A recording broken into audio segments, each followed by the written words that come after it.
welcome to another exciting adventure on the energy that surrounds us. I'm your host, Michael, and tonight's guest is a guest who I am so excited to have on the show. She has such a range of topics to pick from, so we are going to do our best to kind of swim our way through them all and kind of help give you all a little taste into all that she does because she does a lot. I'm not going to lie. And one thing I will say though, ahead of schedule, and this is something I do, and I haven't told her about this though, is from my heart and the heart of my shows to you, June. Thank you for your service. Thank you for that sacrifice.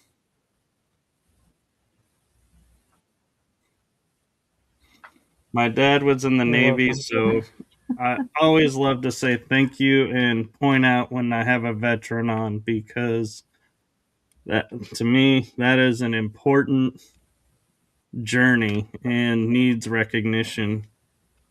And so now with that being said, I am going to hand it over to you to introduce yourself to everyone and share a little bit about yourself.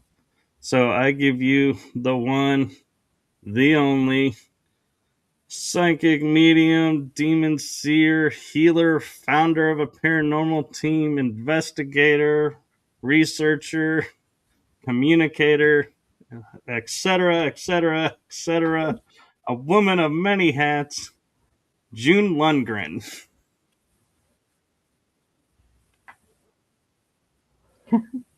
Yeah, sometimes too many hats. I was born with abilities.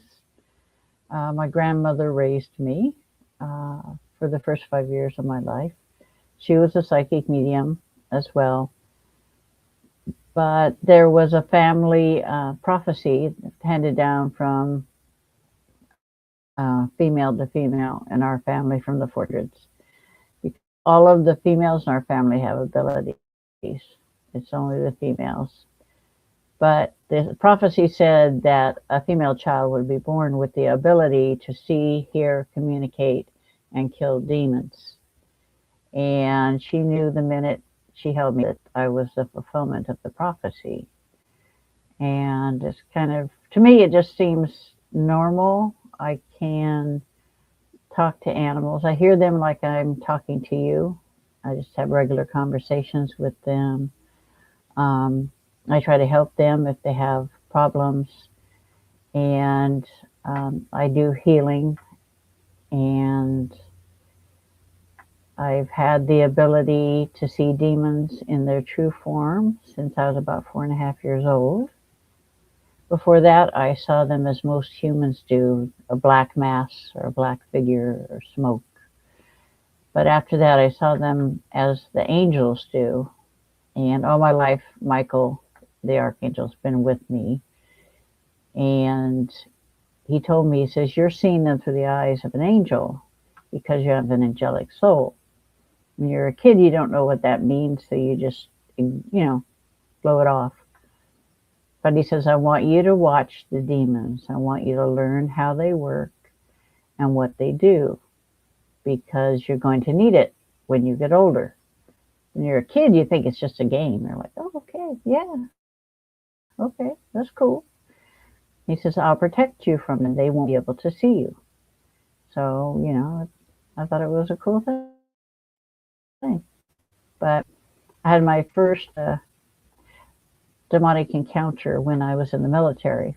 And I was called out. I was working in the emergency room. I was called out to one of the barracks where a young man had gone missing for 3 days. And they were concerned that they were going to find him dead in his room.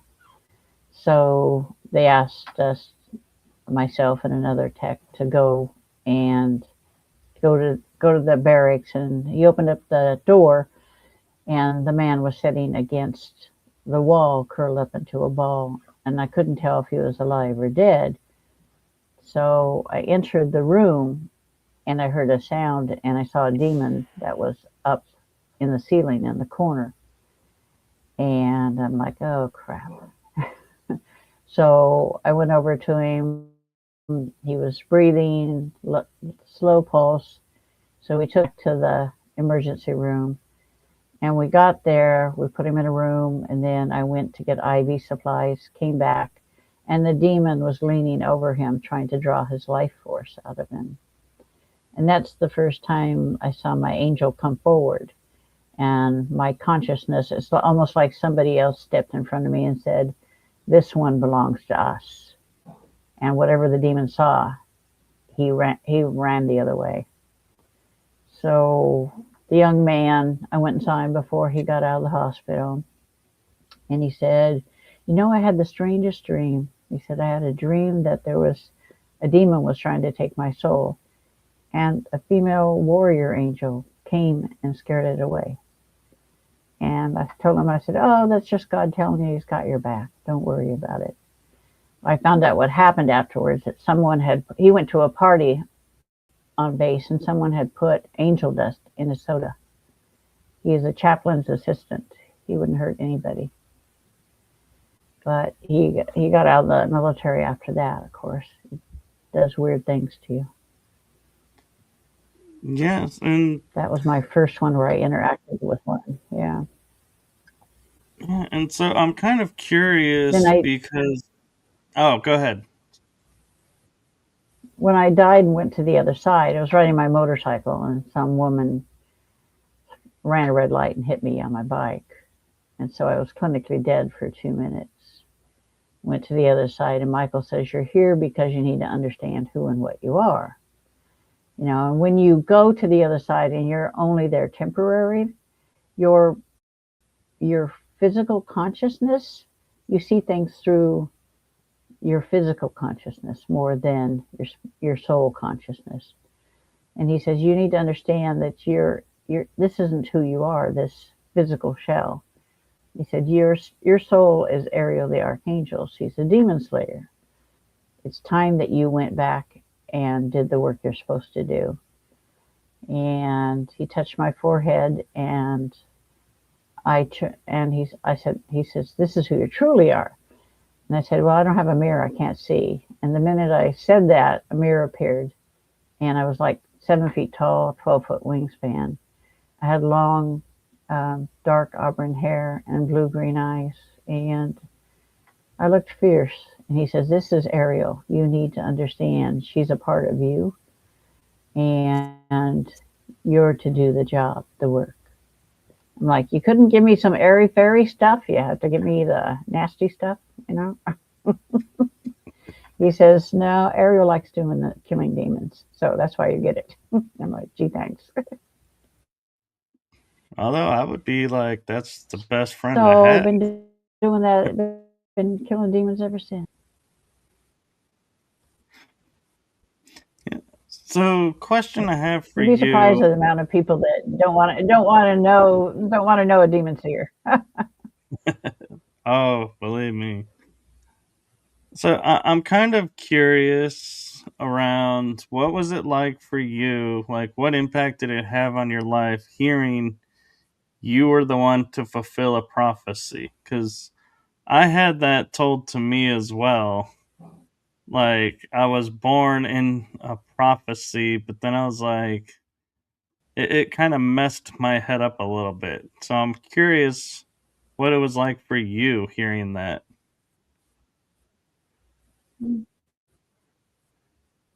It didn't bother me. It's almost like everything falls into place. And it's, hearing the story from my grandmother when I was a child, and it being such a part of the family and my grandmother being a medium, it's it's as natural. It's like removing demons. That's as natural as breathing. I don't fear them. I don't worry about them. I don't. It to me is I put my pants on like you do, one leg at a time. I don't really think of anything special. I just do the work. No, that's really cool that you can do that. And so as you're doing, as you're coming across, and walking through, regular day life, does Ariel ever come through and say, "Hey, I want to experience this, and so let's go do this," or does she kind of say, "Okay, we're in the Earth realm, you're in control. When this arrives, I'll take Well, control." it's it's a 50-50 partnership. But the thing is, she didn't come into the physical world willingly. She was, there was an incident that happened in 1198 AD where there was a woman who cried out, you know, I'm possessed by a demon. She asked God to send her somebody to help.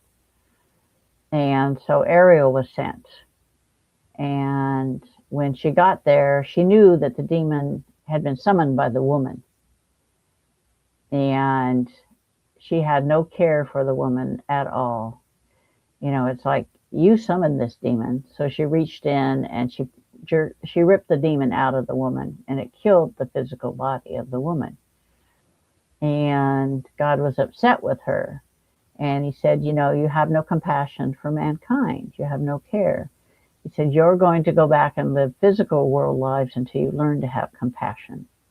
And this is life number 131. So, she's pretty stubborn. I was say that's not an easy task sometimes. Looking at the world around us, I'm like, Now yeah, it's gonna be a while. yeah. And being, she considers it being stuck in a shell, a physical body.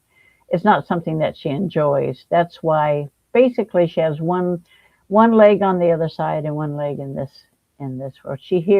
I hear everything she hears. I see everything she sees. I know everything she knows, and vice versa. So it's good for her because she gets to understand humans, because the archangels have been, energy for so long that they really don't have a good understanding of what it means to be human. They haven't been physical for trillions of years. I mean, you're going to forget about that.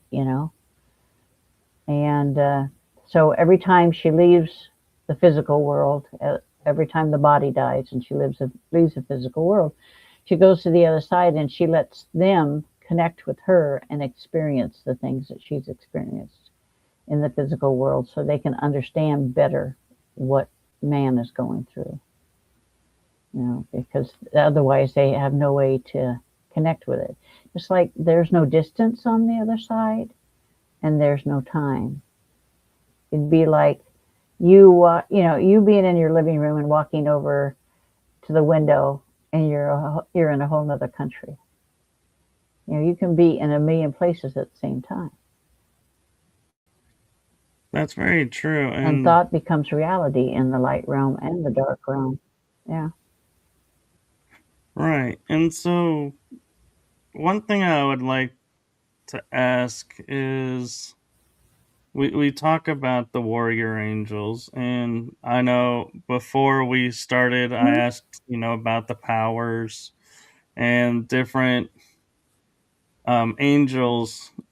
Would you mind going over and kind of sharing your knowledge of the different angels that are out there and maybe educate some people on some of the angels that they may never have heard of because they're not talked about much?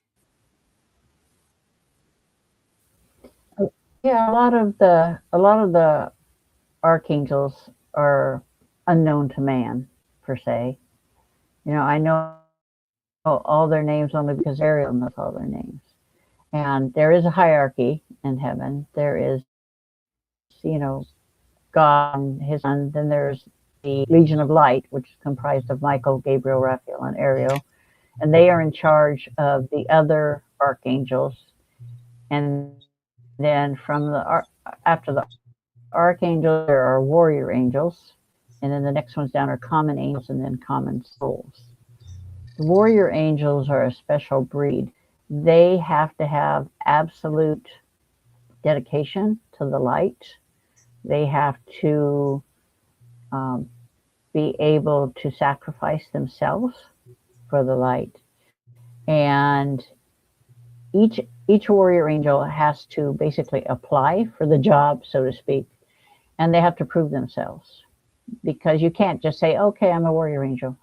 No, you have to be, they put you through tests, and you have to be, it has to be proven. You cannot just say, okay, promote me to a warrior angel, I'm good. But because there are those that don't make it, and they have to continue to strive to be better. And the common angels are the younger ones. They'd be like, the elementary school group. Then the warrior angels are the ones that have graduated, and so on. But there are over 300,000 warrior angels incarnated in the world right now, and over 300 million of them in angelic form walking there right now. There are only 7 archangels incarnated right now. A lot of people think that archangels do not incarnate, but that's not true. They incarnate usually for a reason. Either God has given them a job to do, so they need to come down and do it, or they're being, or they're striving to learn a lesson, like Ariel. she's trying to cultivate patience and have compassion for mankind. And I think that this is the last life she's going to live as a human. And I think she's finally learned to have compassion. Although she prefers animals over humans. But I think most do, so we can't fault her for that.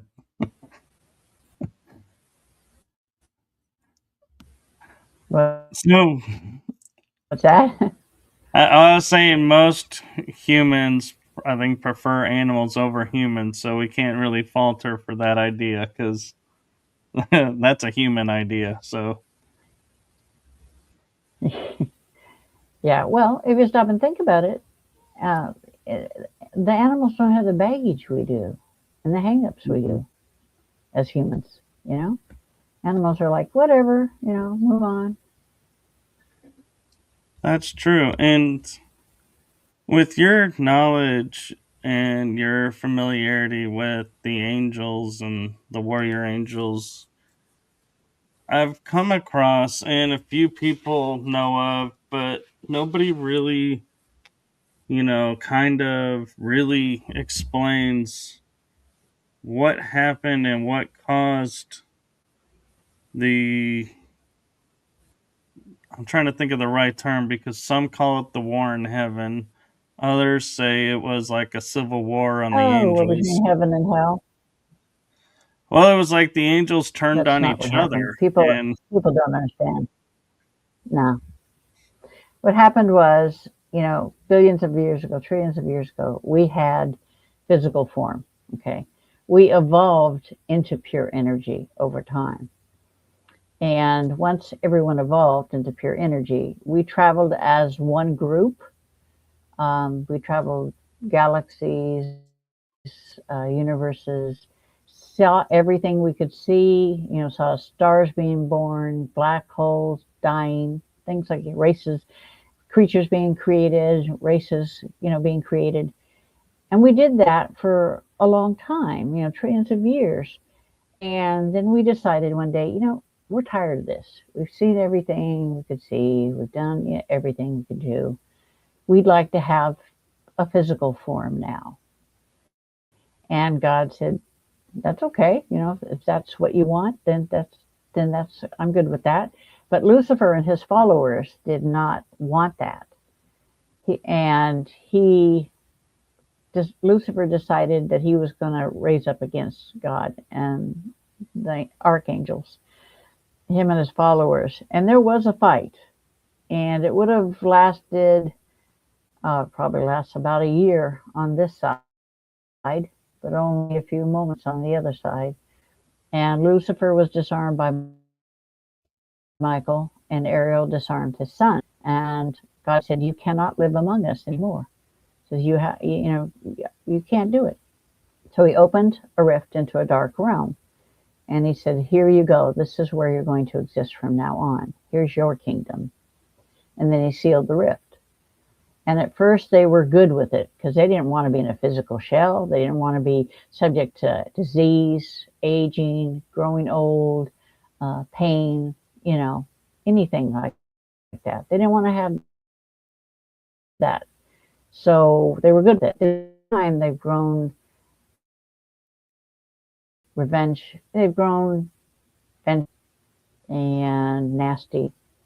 And they want vengeance on the white light entities, the angels that put them in there. So that's why they will attack humans, because every physical body has a white light soul in it. So they just want to make you as miserable as possible. And they're pretty good at that job. Yes, they are. And we have a question for you in the chat room. John Mm-hmm. Dorch 8336 is saying, oops, click the wrong button. There we go. What are the names of the 7 archangels, and are 4 of them the Legion of Light? Yes. Ariel, Michael, Gabriel, Raphael form the Legion of Light. Metatron and Melchizedek and Ezrael and Azrael as well. Okay, and since you were born and you said at 4.5 you were able to see demons in their true form, what was that like, for you going through life? Would you go into meetings with people and be like, oh, I can't work here because you guys are infiltrated by these things and I don't want to be around that? Or, Yeah, that's yeah, that's the thing. I can see them everywhere all the time, and it's if they're causing problems, then I'll kill them, no problem. But if they're not causing any problems, if they're just watching or whatever, I warn them off. I tell them, don't be pissing me off, and don't be doing something you shouldn't be doing. But when I turned 4.5 is when I saw them in their true form, and people can make up all kinds of things where they think they're half goat, half man, all kinds of weird, creepy thingies. But in actuality, they look a lot like archangels. They're 7 feet tall, 12-foot wingspan, but that's where the similarities end. They're shades of charcoal and black and gray, and they have almost no facial features. The only features that they have are their eyes. And the old demons and Lucifer have golden eyes, and the minions all have red eyes. But if you look into their eyes, you see every evil, every atrocity you can ever imagine, and 1,000 times worse. You're never the same. There's only been 3 people who wanted to see what I see, because I can make people see what I see, but they all regretted it. And it's not just something I do out of nothing. I have a friend that's a ordained minister, and he wanted to see, and he's like, "Yep, never want to see that again." I'm like, "Okay." And then Zach Baggins on Ghost Adventures, he really didn't want to see that again, I'm sure. So, And then a do you friend of have mine the who was a medium, he wanted to see, and he regretted that as well. yeah? So, since you can help people see, What's that? can you? Since you can help people see, can you take it back if they say no, I don't want this anymore? Or once your eyes are open, they're always I always open? take it back. Yeah, no, they won't. They can never forget what they see, but they'll never be able to see it on their own. That's it is like Zach. I told him, I said, you have to come back here so I can take it away from you. I said, the sight away from you, because he called Billy Tully and said, I'm seeing things years. Come back and get it taken away from you. So I came back and I removed it. I would not wish that on anyone. And for me, it's every day. So it doesn't bother me. Not after this many years. No, I can imagine. And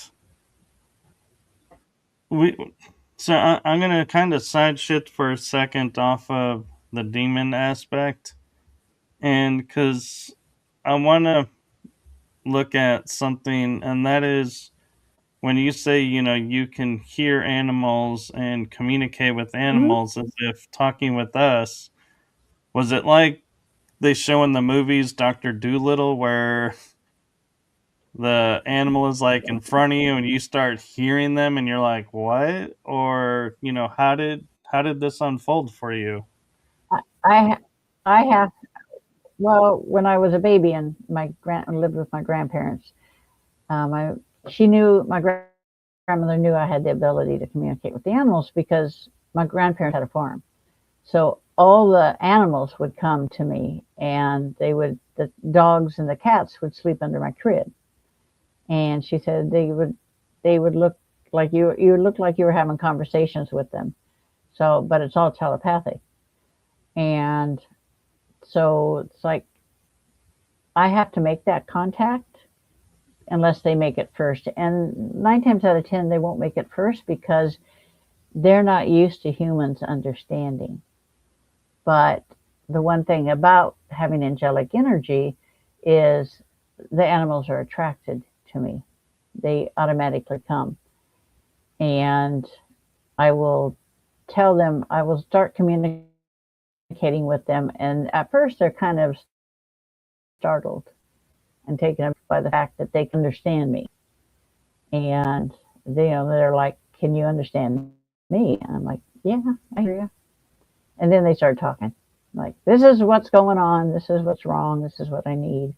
I'm like, or I'll have people that will contact me and they'll send me a picture and I can talk to the animal and help them with their issues. A lot of times they have, if they're a rescue dog and things like that, I can help them understand and get rid of the bad things that happen to them. No, that's a really cool gift to have. And have you ever been like walking down the street and then like all the animals are like parading behind you because they're all like, "We want to talk, we want to talk. You're the one that can understand us." Usually they don't want. Usually they can't get out of their yard or their house. They just know somebody goes by. When I was a kid, they would follow me all around the farm. You know, and I live on a farm now, so we've had animals. I have 3 dogs right now. One time we had 8. They grow old and they die, but yeah, I know I communicate with the cows I had, the chickens, pigs, whatever. It don't make no difference. Which animal for you was when you started communicating with them being like, "Wow, you actually can communicate." That, surprised you the most, that, having the ability to speak and Uh, think. Bugs. I don't like bugs. They have no attention span whatsoever. Oh my gosh. To talk to a spider or a fly or a gnat, now I know where they got the expression. You have the attention span of a gnat. It's true. They have no attention span. I'm telling you that right now. They don't. Bugs, I don't like to talk to bugs because they just don't listen half the time, tell you the truth. Yeah, that kind of makes sense. And so, have you ever watched a movie Fish are or pretty good at watched communicating. have you ever watched a movie or a TV show about, something that you do and go, "Oh, wow, they're actually pretty close to how it works," or Yeah, that's nowhere near what actually how it's done, but okay. Yeah. Yeah, I learned a long time ago when that it's kind of like being a nurse and you're watching the hospital shows and you're like, really? That doesn't happen. That's not what you would do. It's the same thing with the, mediumship stuff. Like that old show, The Ghost Whisperer. It's Right. amazing how she only saw one ghost at a time. That never happens. You just don't see one ghost at a time. I mean, if I'm walking down the street, there were thousands of souls walking around. 9 times out of 10, unless they want something from you, they just move on. It's like being down in New York down at rush hour.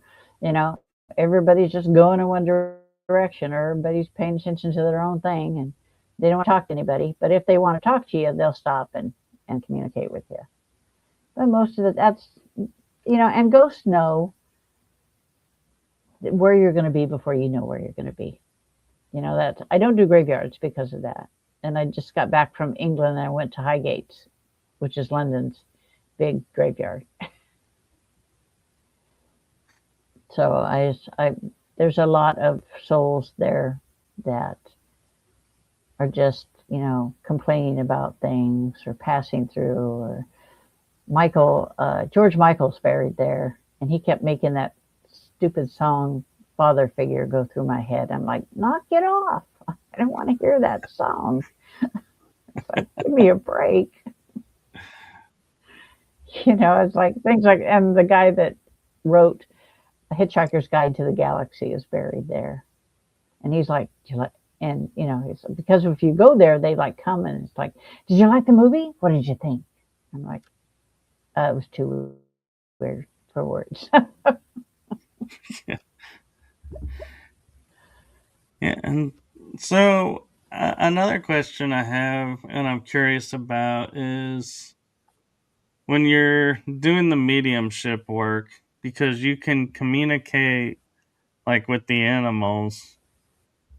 Have Mhm. you ever been in a session with someone and going, okay, your loved ones are here, but I gotta stop and because your animals are insisting on talking to me about something Mhm. right now, and ever have like both Yeah. like Yeah. at the same time? Oh yeah. It'd be like going into the waiting room at the doctor's office. It's like, okay, you know, everybody's here. Okay, so the cat's here, the dog's here, the cow's here. Your uncle's here, your mom's here, your dad's here. Everybody. I always tell them telepathically, take a number. Who wants to talk first? Because I can't all talk at the same time. But I will let people know, like, if they've had an animal that's passed, and they'll show up and stuff like that, and they're happy about that. Have they ever shared what it's like over there where they're at, or do they focus more on what's going on here? Well, if it's an earthbound spirit, it's different. If it's an earthbound spirit, they've never ascended, then they will still be in their physical world mindset, and they know what it's like here. They're determined to get a message to somebody, or they're watching over somebody. But for the most part, they only come into the physical world if they have something to do, like a message to give, or something to do for God. So, but for the most part, they don't really hang out here in the physical world. There are 26 realms of existence, and there's the one when we do our battles with the dark entities. There's a realm called, I call it the no man's land, because it's a realm where both light and dark can go to do battle, and that's an unusual realm of existence. It looks like a big giant field surrounded by trees, and it's like the days when the knights were fought against each other. How they would run at each other, and do battle in the middle. That's kind of like what it's like, you know.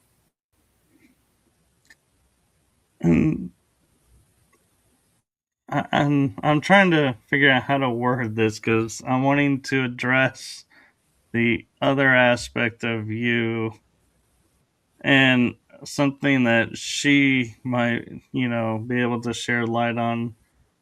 And so if you can answer it, okay. If not, I understand. But you were saying, like, angels have to prove themselves to be like the warrior angels. Hmm. What is that Right. process like? What, do they, have to go through trials and tribulations, or, you know, how Yeah, do they? they have to earn, basically they have to earn their stripes. You know, if Ariel says to an angel, a common angel, that's striving to be a warrior angel, you have to go into the physical world and live a life before you can be, can be even, offer the position of a warrior angel. And no angel in their right mind wants to go and be in the physical world. They don't really want to be here. But part of that is proving the fact that you will go into the physical world and live a physical life to serve the light, even if it means laying down your life for it. There's that type of thing goes on all the time. That would prove, that you would give your life for the light, and that would prove that you are dedicated to doing the work of the light, no matter how much you hate to be physical world person. And I'm kind of curious too if some of the common angels, when they came to live, here on the earth and do their trial, were like, hey, I actually, this isn't so bad. I want to stick around as a No, human. no, I haven't come across any that did. And I've been in touch with over 4,000 warrior angels. They find me, they come to me, and to so I can tell them their name. And each warrior angel has its own name, which brings power with it. And they have their own abilities. Some are specialists in uh, strategy, healing, communication. Uh, they do. Each one has at least one specialty. And usually, when they are born into the physical world, those specialties will come out in a physical form.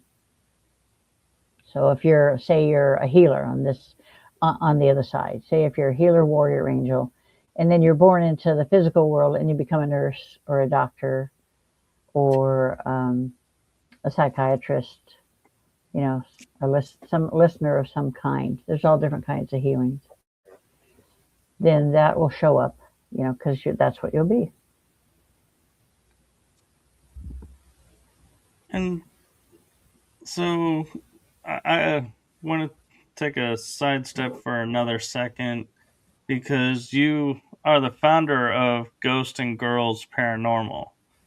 So I'm kind of Hmm. curious, how did that group come about and what made you decide to form a group, and what all your do you have a specialty that you do in the paranormal, or are you a team that just goes out Yeah. just to go out? No, it's Ghosts and Girls Paranormal. I formed it. There was just the two of us, um, me and my friend Wendy. Uh, I do all the heavy lifting. I do all the demon stuff. But Ghosts and Girls Paranormal specializes in negative entities, identification and removals.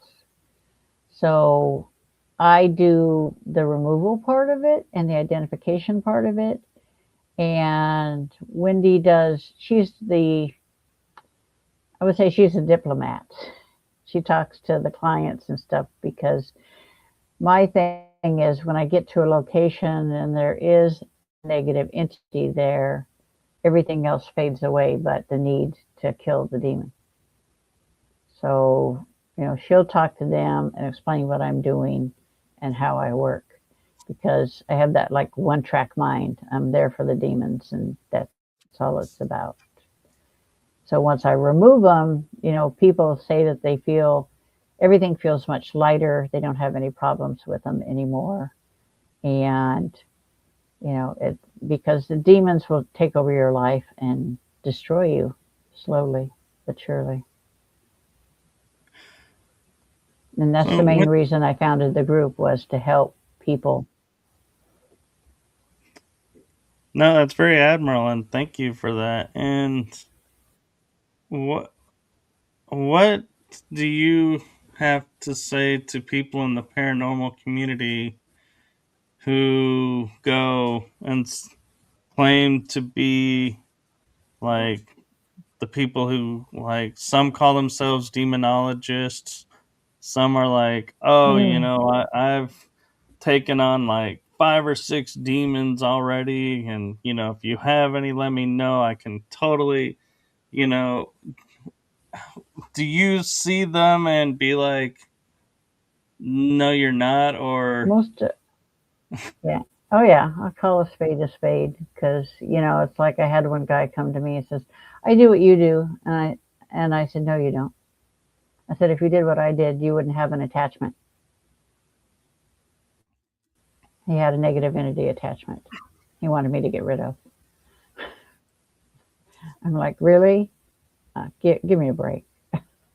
I had one guy, I had a group that contacted me because this guy said he could remove a demon from this older couple's house, and he charged them $1,800 to do it. And he came out with a little vial of water and said, "Here, I've got the demon here in this bottle." I'm like, ugh, talk about scam artists, man. Because, yeah. anybody that, when I remove demons, there's no water left behind, there's nothing left behind. And I do not charge for that, because that's God's work. You do not charge for God's work. I really hate people that try to scam people and try to say that they are what they are not.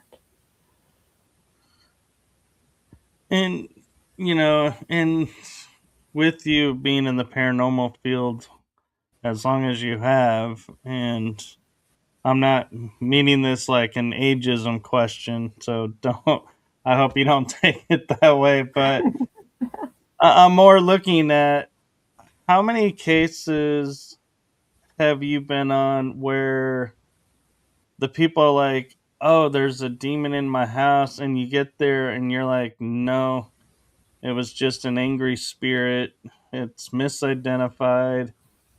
Do you find that more often, or do you find because people believe it, so they manifest them and they are there? Oh, people, yeah, people will think, oh, automatically people go to the mindset of, if something negative happens, it's a demon. Everything's a demon. It's like, no, you just pissed off Uncle George over there, and he's throwing things around. It's like, if there's nothing there, that's negative, I'm going to tell them, there's nothing here that's negative. Here's this person, or they're like, okay, I went in on a case with the children's theater, and they called me in because this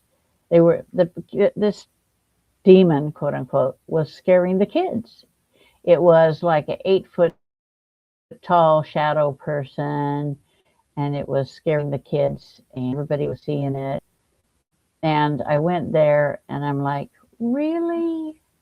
I'm like, it was a short, fat, balding guy who never got any respect in life. So he was damn sure going to get respect in death. So he made everybody see him as an 8 foot tall shadow person. I mean, spirits, demons, angels, they can make you perceive them as they wish to be perceived. big bad, But see, they can't do that with me because I can see through it all. So they think they can until they meet me, and then they're like, yeah, okay. I said, don't do it again. I'm sending you back to the light. Goodbye. No, that and good for you for that. And what do you think about when people say, "Oh, this spirit or this ghost or this entity is stuck here and they're stuck in one spot"? Do you feel that's actually true, or that that's a misnomer and like kind of like disinformation It because they're energy and we can't contain and keep an energy somewhere? No, but they can. See, that's the difference. If they don't want to leave a location, or they don't want, they have the free will. If they don't want to leave the location where they died, or location where their loved one, is living, then you can't make them. Some of them will see, say, some of them will die like 200 years ago, right? And they don't see the passage of time. They don't see the changes that surround them. They still see the house or the street or the building as it was when they were alive. They don't grow, they don't progress. They become stuck in their own time. In that manner, it does happen quite a bit. And so, But it's up to the individual to say, hey, I don't want to be here anymore, and leave. right. And so I'm kind of curious with, the work that you do, seeing, being the demon seer or seeing the spirits, the people. Have you ever come across entities where you're like, you're neither human, ghost, or demon? It's like, what some people would call like a star race, like an ET coming. Have you ever come across? Well, yeah, there's ETs. I've been in communication with them. I don't really like them. They communicate telepathically, and I really don't like them. But I've come across. Well, you have the watchers. They're kind of neutral. They literally they that's what they do. They watch. And then there are the harpies. The harpies are kind of like scavengers of the people of the damned, so to speak. It comes straight out of darn Greek mythology. But yeah, they kind of, the first time I ran into them was about, I don't know, about 15, 20 years ago. And I'm like, I'm headed home. It's night. And I hear this flapping of wings. And I'm like, what the heck is that? It's dark. What is going to be out here flying around? And so I slow to a crawl, and I see these creatures up above my car. And my grandma, who's been dead for a while, she says, pay no attention to them. They're the scavengers of the damned. She says, don't invoke them. Don't provoke them. Don't talk to them. I'm like, why? It don't make no difference to me. She's like, no, they're not nice. I'm like, okay, fine, whatever. But you see them from time to time, just like the watchers. You see them from time to time.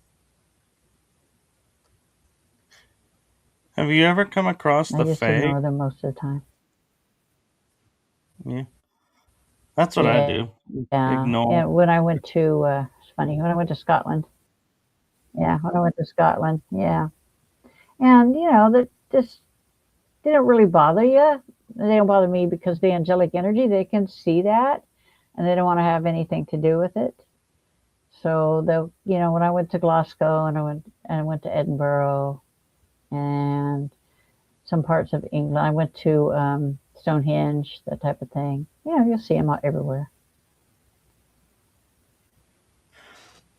They don't bother me, and I don't bother them. No, that's the best way to be in doing your healing work.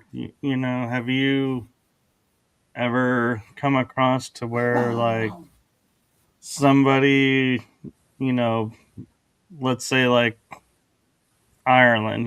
They built a house where they shouldn't have, and the Fae now are upset. And so when you're doing healing work on them, Yeah, going, oh, you pissed off these people, so if you can make amends with yeah, them, this will get better. And yeah. And this is what you need to do to make amends. Yeah, I usually will tell them what they need to do, and 9 times out of 10 they'll do it because they don't need any more problems. You know, kind of like the Native American stuff here. You plant a tree, make them feel better. You're building something on their land, and it's their land. Don't be pissing them off.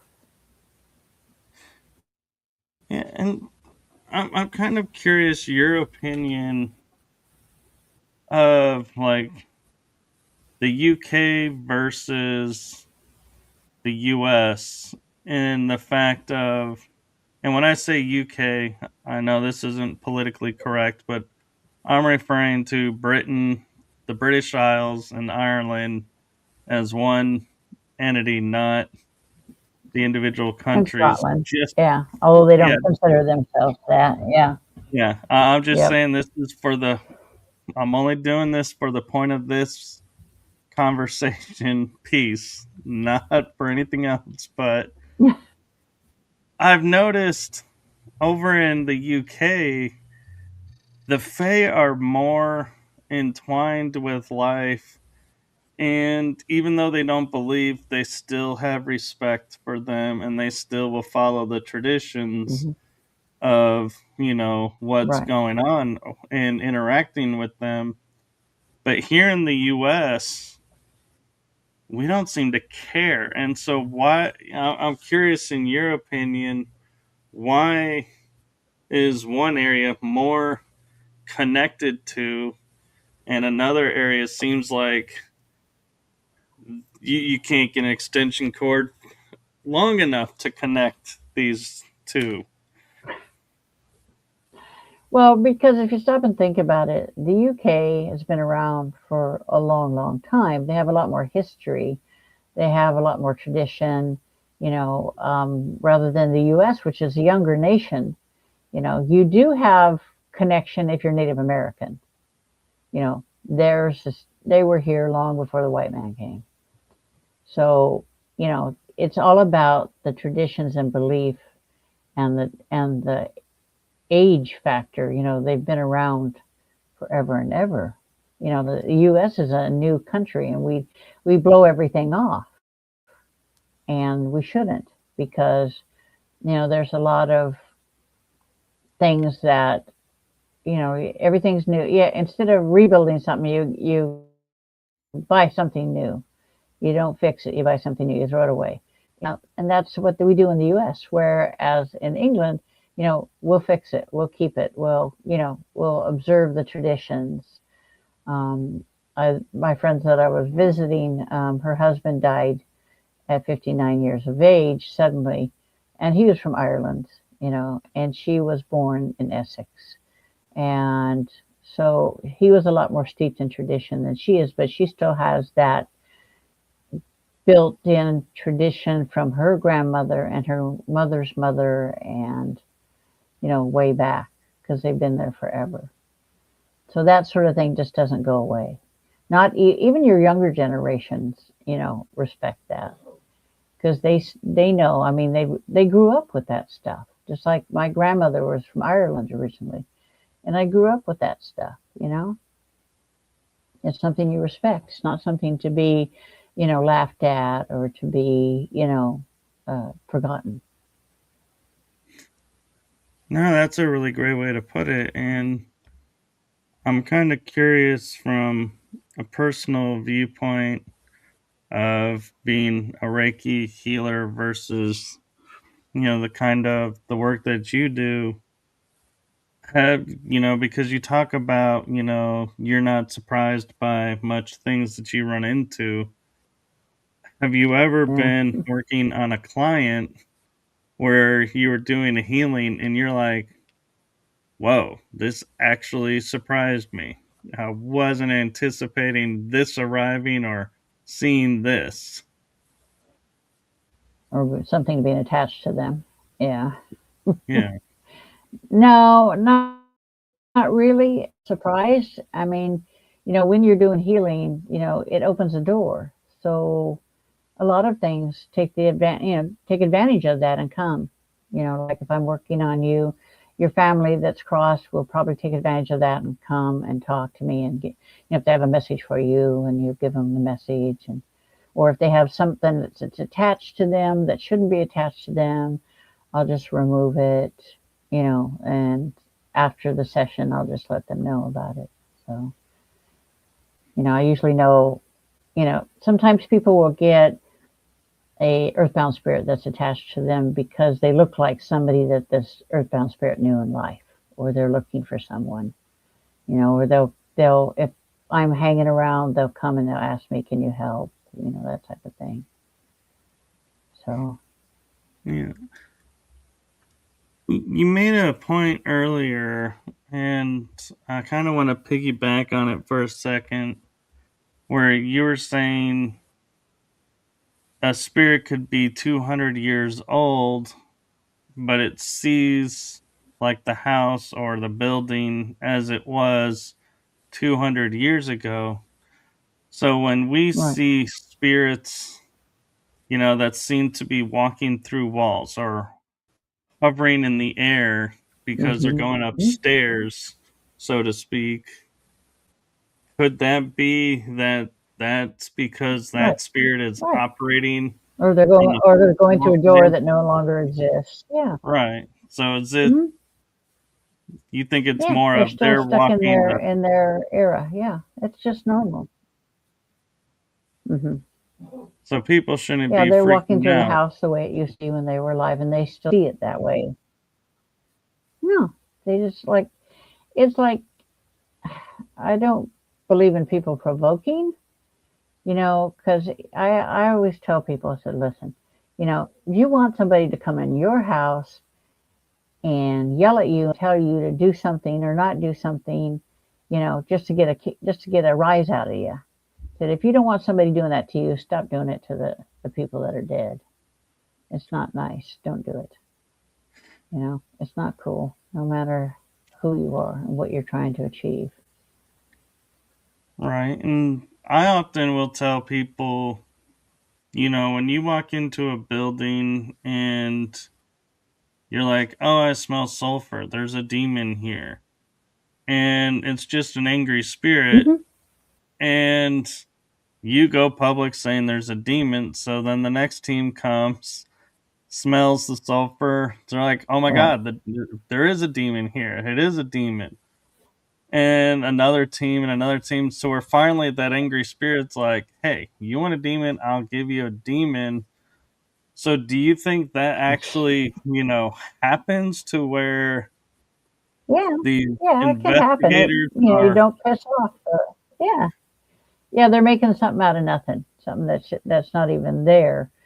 It's it's kind of ridiculous, but people do that. I don't understand it.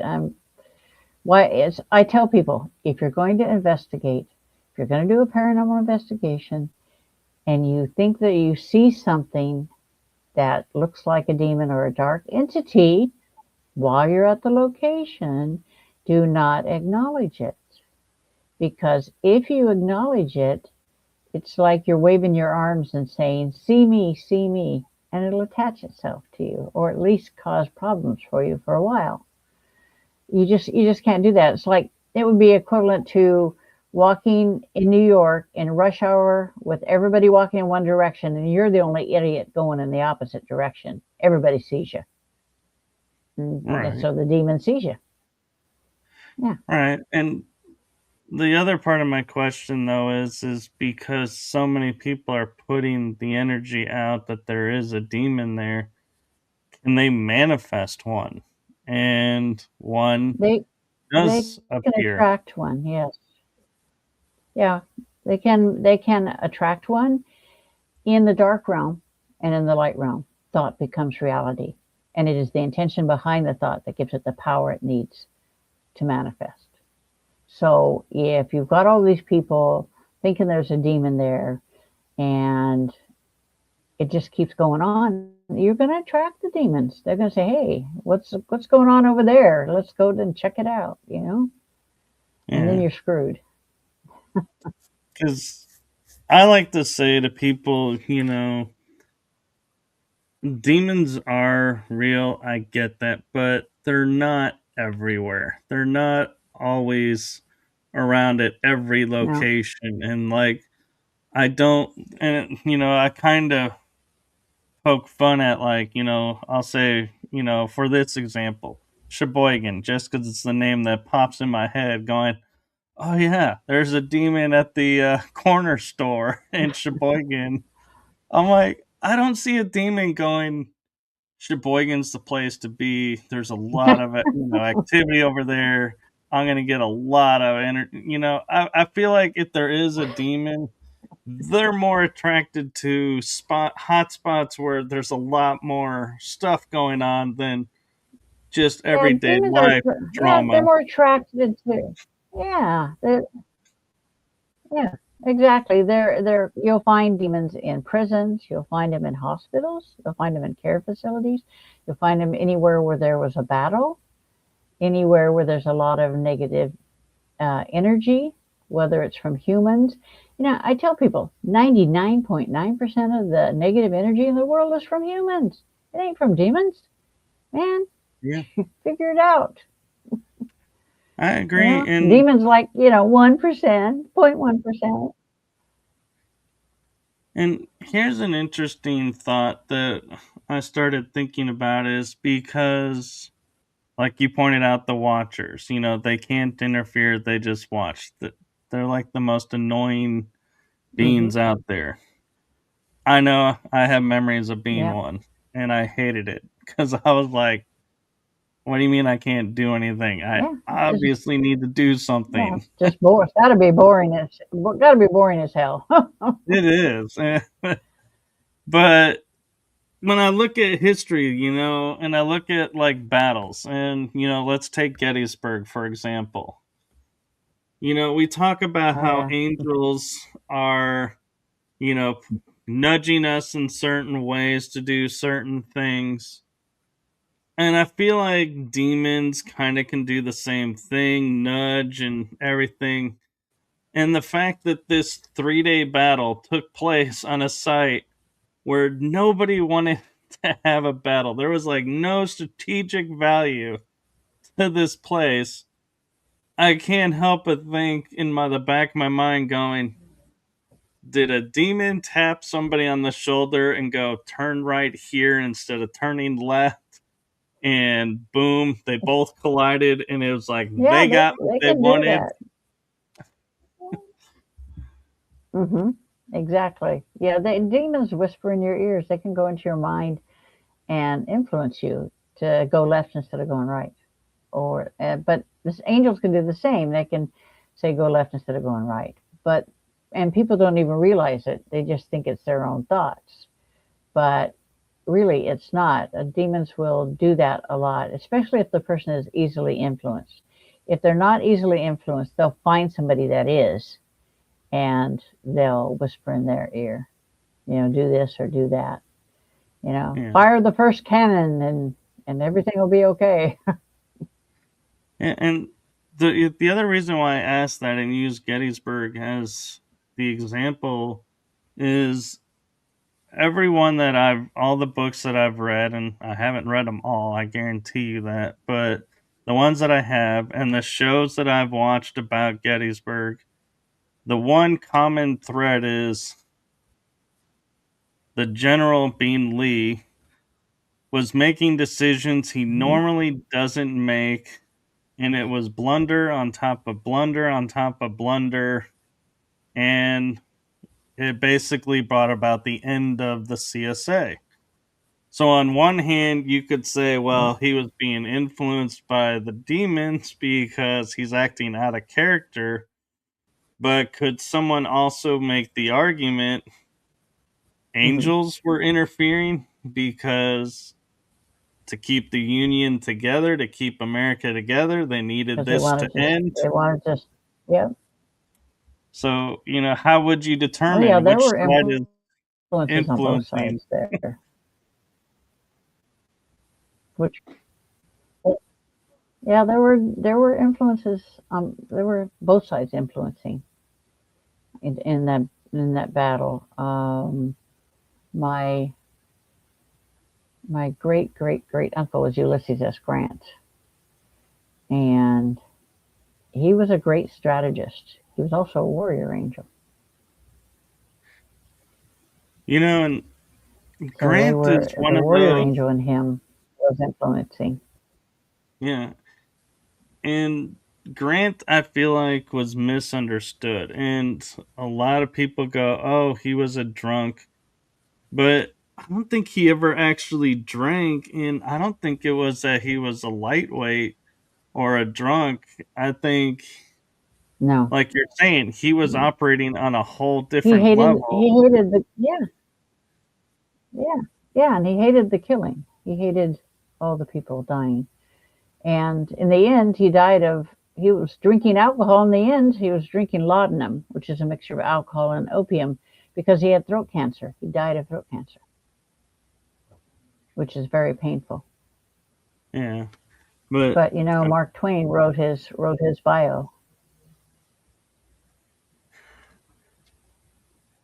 yeah, and I feel like Grant and Sherman combined was what with Sheridan kind of to there it was almost like there were a few more, like I would almost say, warrior angels on the north at the end of the war Yeah. in command Oh yeah. than on the south, because it seemed like Yeah. This. whoever Yeah. was pushing the south in the beginning, that was doing everything great, started pulling off and being like, nope, we're no longer helping you.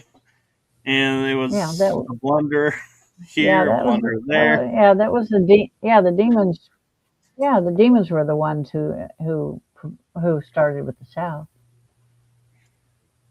Yeah. And then once more of the warrior angels got involved, then it's like, oh shit, we need to back off. Yeah. And I will say, I've had people talk about, like, eh, we call it the astral realm. I don't know what term you use for it, but when we're traveling in our sleep state, basically, Hmm. I'll hear like a friend in trouble, and I'll make this entrance, and I'll be like, get up, kind of dust, myself off, if I came through dirt, or, being like, oh, let me get the dirt off of me, like, no big deal. Sorry, let me clean myself off for a moment. Or if I just phase in, I'll just look behind me, and then I'll look back and go, what's going on? And it's like this entrance that I make, it seems like it stuns whoever's on the other side.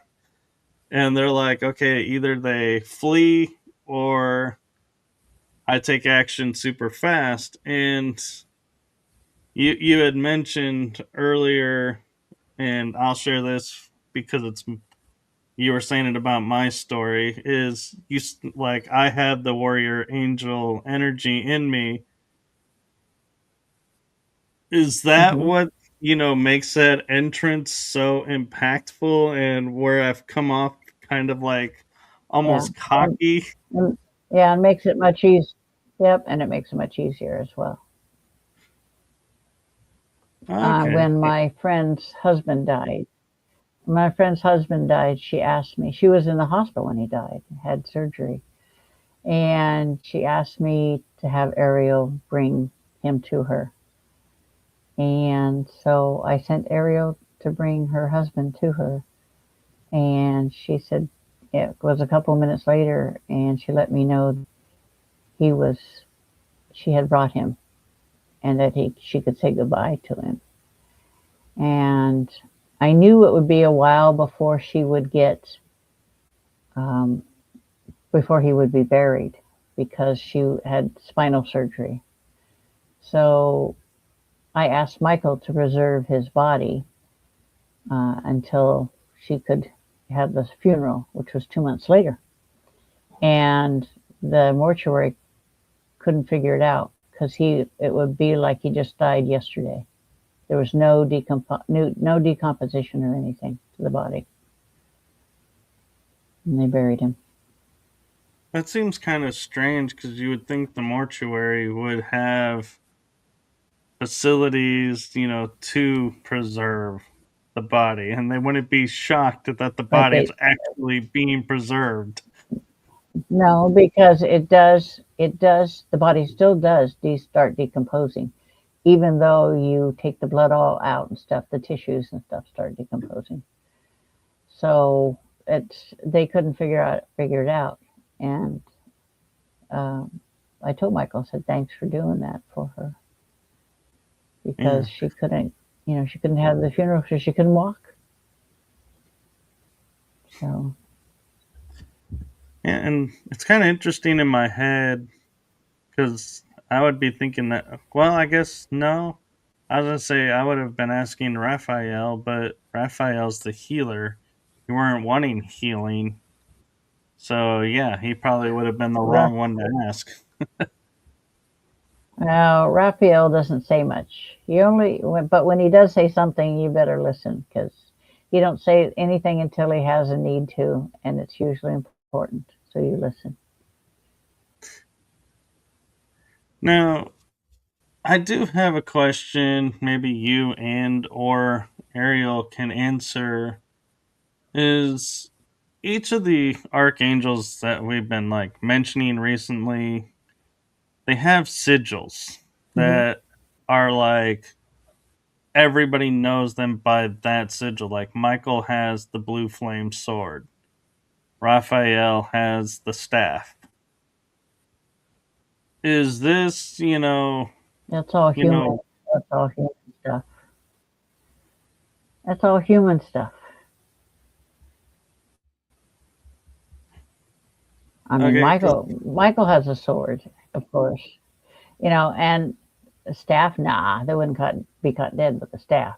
They all have swords because it's all about the demonics and killing the demons. They don't yeah, really humans. It's like humans make things that I'm like, where are you coming off from that stuff? It's like I don't understand where you're getting that stuff from because none of them would have anything like that, and Ariel certainly wouldn't. She has two swords that she carries on her back in a holder, and the boys. That's why I call them the boys. Raphael, Gabriel, and Ariel. I mean, and Michael. They all have their own swords and cases. So but the swords are created out of white light energy, and yeah, they burn hot. and if I was to say, an archangel's weapon versus like a lightsaber, I'd be like that lightsaber ain't gonna help them at all. It's like, yeah, a No, lightsaber. it You would have never to, survive. yeah. It'd be It's like cutting through no, the Michael's sword would be cutting through that like butter. yeah, he'd be like, "What is that? That's not even a sword." It would. I could Nope. totally see him being like the Crocodile Dundee in the movie where he goes, "That's Yeah, not a knife. that's not a This knife. is This a is knife." exactly. Yeah. Well, at least the boys all have a good sense of humor. That's one thing about them. They all have to have one, considering what you do. That's why my logo for Ghosts and Girls Paranormal is two girls that are investigating and they're peeking around a corner, with a recorder, and behind them is a ghost looking scared. It's like, you know what? It's a dark thing. You gotta have a sense of humor about it. Come Oh yeah. on. Life's too So short. yeah. When, so if since your team is Ghost and Girls, I can't help but like think if a guy, was like, "Hey, I really like what you guys are doing, and I think that I could be a valued asset and want to join." would you consider it, or would you be like, "Hey, you're not a girl, so sorry, you're just out"? No, no, right. You're just out. Yeah. You'd be surprised about how many people don't want to do what I do. Nobody wants to deal with demons. So it's like, but for me, it's just, like I said, it's second nature. So I don't pay no attention. So, Yeah, I don't go looking for them, but I have a feeling, and it's just a feeling I have inside of me that if I came across one, I'd be standing my ground and being like, "Yeah, this isn't going to end the way you think it is." And I have that inner awareness, but yeah. But thankfully I the, but haven't be, had to yeah, activate it. but because your warrior angel is front and center, they won't mess with you. Because Michael trains your warrior angel. Each member of the Legion of Light trains the warrior angels, takes them on and trains them individually, one on one. But can a warrior angel ever rise up to archangel, or the archangels are forever the archangels, They and are, what's that? yeah, yeah. Warrior angels, that's as high as they can go. But that's a privilege for them as well. And they're happy to be the warrior angels. They're like, the in the battle, you have the ones that are out front, which are the archangels, and then you have the meat of it, the warrior angels in the battle. Yeah, and I can't help but thinking, because our entire history has been borrowed from one thing to another throughout time. When I think of like the battle of, like when you watch the movie Immortals, at the end scene is you see the Oh yeah. gods are up there battling the titans, and for Hmm. control, and I can't help but think, is that really another viewpoint of the war in heaven that we were talking about earlier? It's like, is it just the same story retold, but this time they're calling them Yeah, the gods and it's titans? probably, yeah, right. It's probably just something somebody thought of, and this would happen, or I'm sure this is what happened, or I'm sure that's what happened. Whoever wrote it, there's a lot of battles with the Greek stuff forever and ever. I studied Greek mythology forever, but it's all about human nature too. You stop and think about it, because we Right. attribute to the light and the angels and the demons, we attribute human nature characteristics. The need for revenge and the need to fight for, or to defend. So we're thinking like humans. Like Ariel likes to tell me, stop thinking like a human, but I can't help it. I am. Yeah. So, one other question I have, and that is, what do I've often thought of, if I was to walk into like a church and be like, let my warrior angel out, I'd be like, man, would that just level the ground and be like, not such a great idea? But in order, to kind of like dispel all the disinformation and bring out the The truth, war, and everything. And I wonder, Ariel, yeah, going through what she's going the through, rules are does they she have like, them by rules and regs, just yeah, like,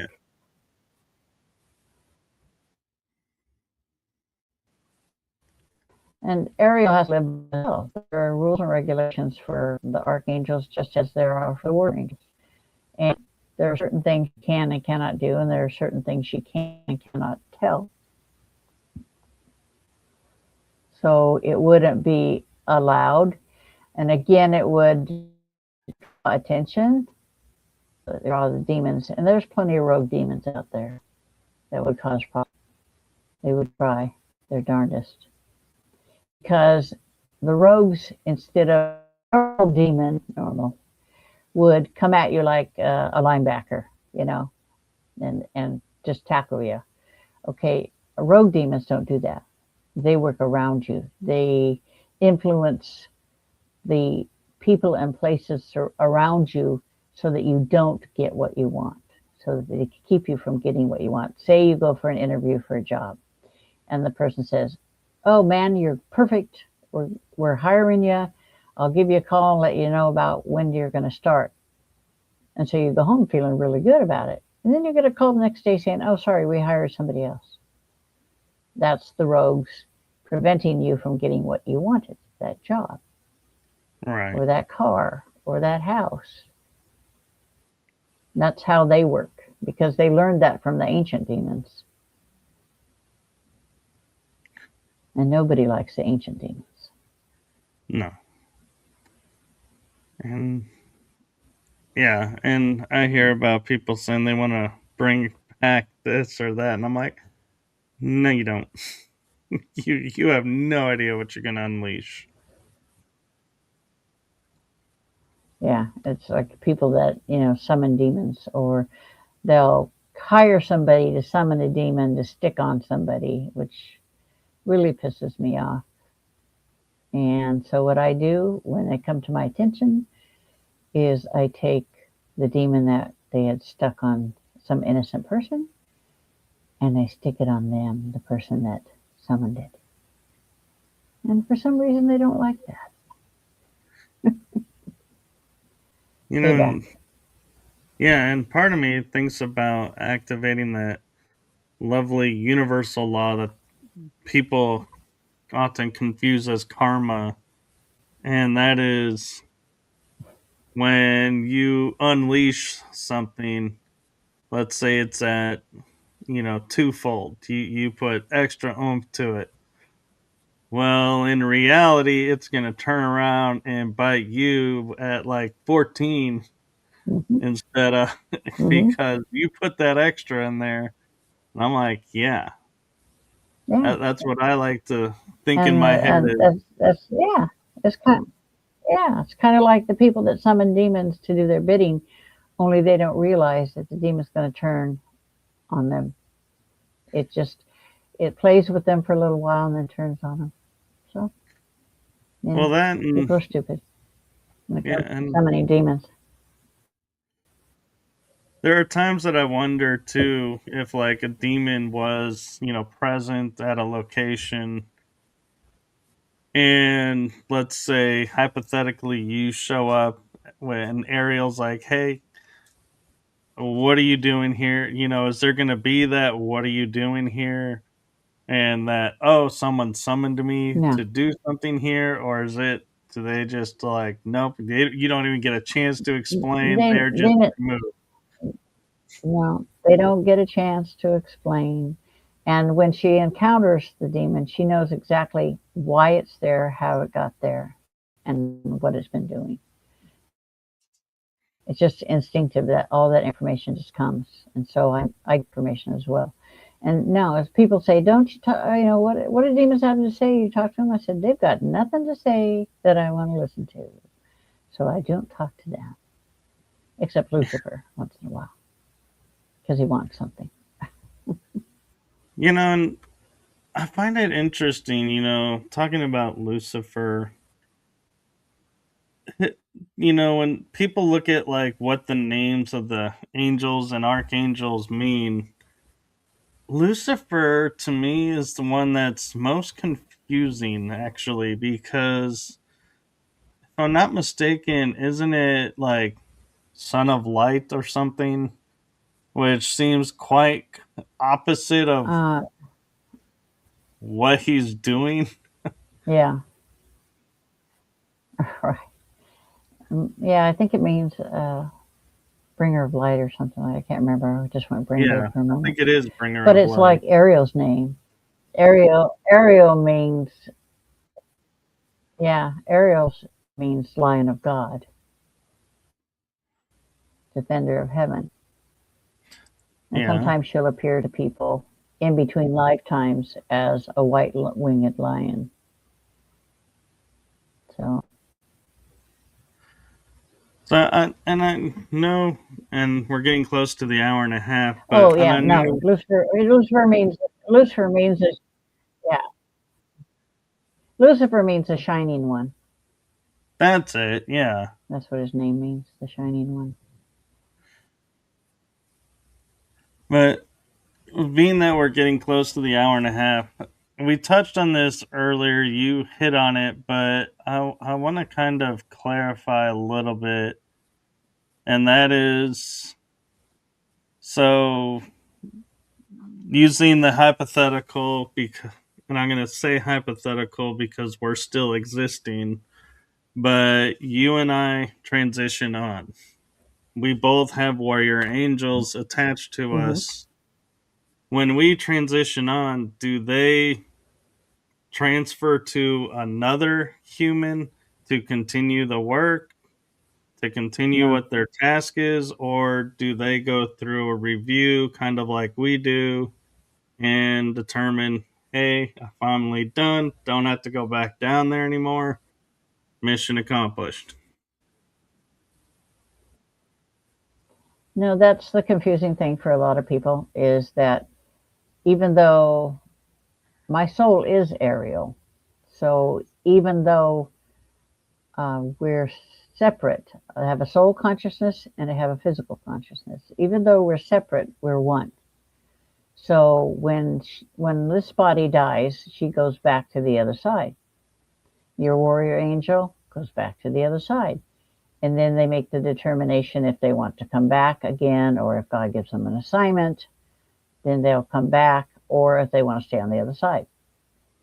So this is her last incarnation. She's not coming back. She doesn't want to. She's not going to. Yeah. She's going to And go back and just spend the rest of her time up there. okay. Well, congratulations to her. And hopefully it's not anytime soon because I'm sure you have things you still want to Yeah, accomplish. when I'm 98, I've seen my death, so I don't worry about it. One thing, real quick, I want to ask you about, and because this is a rare chance to talk with angels about this, is the premise of the movie City of Angels, where an angel decides to quote fall to have the human experience, and they have to give up their angelic heritage and become mortal. Then they were like, the reason he became mortal is taken away. And they're like, was it worth it? He's like, yes, it still was worth it. But my question is, one, if an angel does decide to become mortal, when their time is up, are they caught up in the now human reincarnation cycle, or can they return to angelic status? No, they just return like me. It's like when this body dies, Ariel just returned to the Legion as usual, like she does in all the lifetimes. She goes back to the Legion. It's about learning and growing, and most people that reincarnate, the reason the soul reincarnates is to improve itself, is to learn and grow. And in Ariel's case, she's growing in the way that she's learning to have compassion for mankind, you know, even though she didn't have any compassion for them in the beginning. But living the physical world lives has been educational for her. She has And learned so, a lot. yeah, and if you have a near death experience, technically dying, is she released and then you come back still, or because you come back, she comes back and it's like false alarm, sorry, you're still here? Yeah, the thing is, yeah, No, I was clinically dead for 2 minutes, so I was dead. And um, Ariel went to the other side, and my consciousness went to the other side as well. She took it with her, and so that's why I experienced everything I did on the other side, and understood what I was meant to do. And like Michael said, you're meant to come here and experience this so you understand who and what you are and what your mission is in this lifetime. So it's like, okay, whatever. Yeah. It's like not like we can argue with them. Yeah. It's like, yeah, it's like, all right, whatever. I'm easy going. I'm pretty mellow. Except if you piss me off, then Ariel comes forward, and it's never a good thing. Yeah, and uh, just wow. I'm like wishing we had more time because I'm feeling like there's so many more aspects of this that we could get into, but yeah, it is an hour and a half, and I know you probably have other things you need to get to, especially returning from a trip recently. So I'm sure you're wanting to get some rest too. Yeah, I was up for 26 hours when I finally got to sleep. Yes. So one thing I like to do to wrap up my shows and to end my shows is kind of similar to what I did earlier, but in a different manner. And that is from my heart and the heart of my shows to you. Thank you for what you're doing for humanity. Thank you for being your authentic, true self and standing up and following your path and not choosing like some people do to use free will and say, nope, not this time, taking a vacation, so to speak, and that you instead said, nope, I'm going to do it. And so let's go. So thank you for that. Yep, yep. Yeah, believe me, they'll give you a swift kick in the butt if you don't do it. Yes, and before I play the outro and sign out for the night, you have some books. Would you like an opportunity to promote your books for a little bit? Yeah, I do have, like, I released last year, the Angel Primer. Basically, it's a how-to book for incarnated angels, and it teaches you how to create weapons of light, how to merge with your soul consciousness. And then I just released my bio called Return of the Demon Seer. It was released in June. And I have a book called The Dark Side of the Paranormal.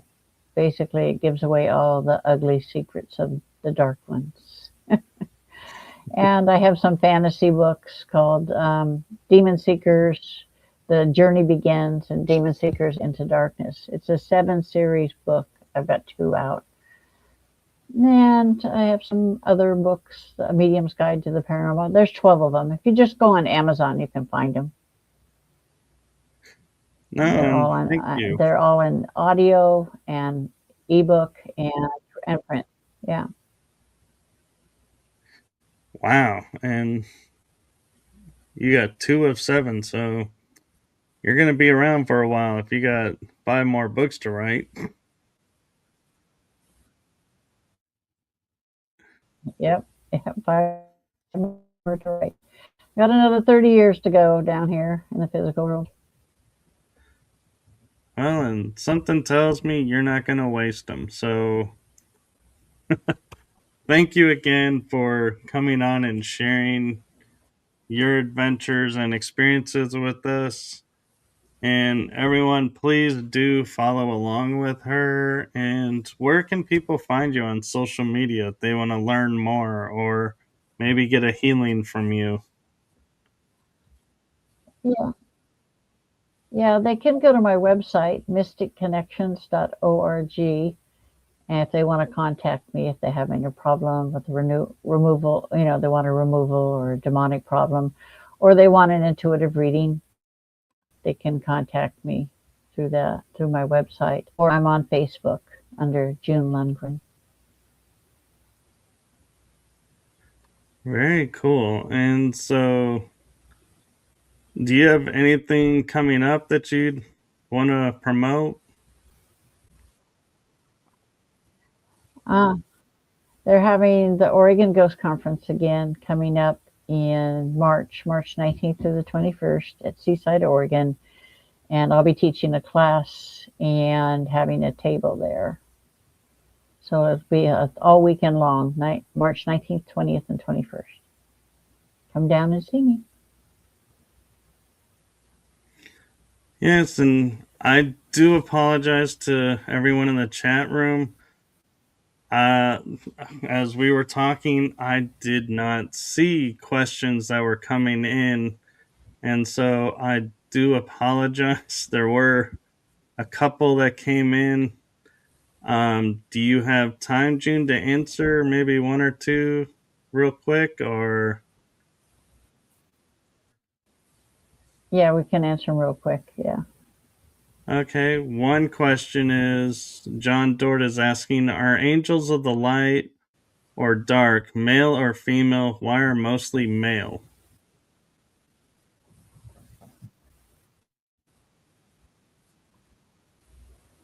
Um, that they don't really have a sex per se. Ariel has never incarnated as a male because she feels that the feminine energy is the more powerful one. But a lot of the dark ones are male. Yeah, that's true. Because of their need for battle, their need for revenge. But there are female ones as well. And it's usually the older demons they've got some females, heavy duty females in there. Yes, and he goes on to ask, is there a galactic federation of aliens? I'm not quite so sure that's in your wheelhouse, being Yep. the angels. Yeah, they are. They are. I've spoken with the Galactic Federation. Yeah. Okay. They don't get involved most of the time. They're the type that want to just sit back and watch everything happen and not get involved and not help, which is irritating. Yeah, and John also was asking, who is Yahshua ben Joseph, the Jesus Christ? Who is the Holy Spirit? Holy Spirit is not an entity per se. It is the light itself.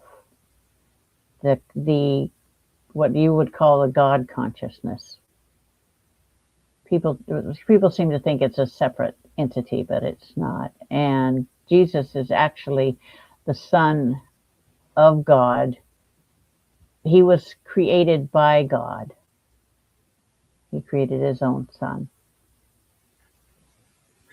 Yeah, and you have a. I think you. It looks like you have a fan in the chat room. Angie 103. She Oh, says, Mike, yeah, yeah, you should ask June about the creator and the awesome story about removing the ancient demons. yeah. That would take me a while. That's for Well, another show. yeah, we'll definitely have you back on, and we'll put a pencil in that one for that episode, because yeah, as I was looking at that, I was like, yeah, that doesn't look like something she can sum up in like 2 minutes. Yeah, yeah. It's not a 2 minute question. So thank you so much, and thank you everyone, and I do apologize that we missed some of your questions throughout the episode. Normally I'm more attentive and paying closer attention. Somehow I just wasn't seeing the comments, and so apologies to everyone. And thank you so much, June, for coming on again and sharing your wisdom and insights with us. And I hope you get a lot of rest this week and through the weekend and recharge your battery, so to speak. So thank you so much. Fine. Yeah. And with Thank you for having me. I enjoyed my time with you.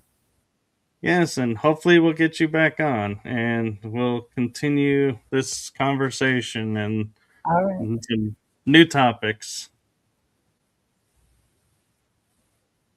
And Okay. Sounds good.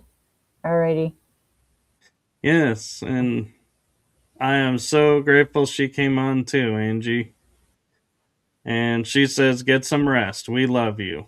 So there you go. All right.